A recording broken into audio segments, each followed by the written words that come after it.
Gaano kayaman si Congressman Arjo Atayde?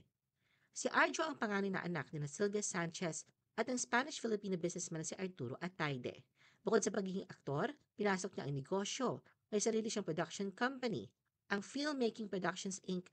at bahagi din siya ng Nathan Studios at may-ari ng Inasal Republic ng isang food venture.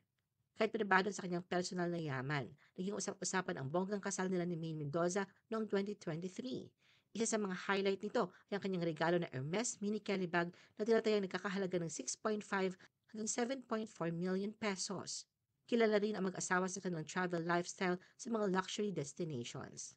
Bilang kongresista ng 1st District ng Quezon City noong 2023, ginagamit ni Arjo ang 37 na personal vehicles para sa mga pasaherong naapektuhan ng tigil pasada na umani ng papuri at tanong. Marami ang nagtanggol sa kanya, sinabing galing siya sa may kayang pamilya.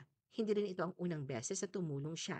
Noong 2021, nag-donate si Arjo ng 24 service vehicle sa mga barangay sa QC sa ilalim ng kanyang Aksyon Agad program. Gayunpaman, nagka-question ngayon ang yaman ni Arjo matapos masangkot ang kanyang pangalan sa umano'y maanumalyang flood control projects ng gobyerno.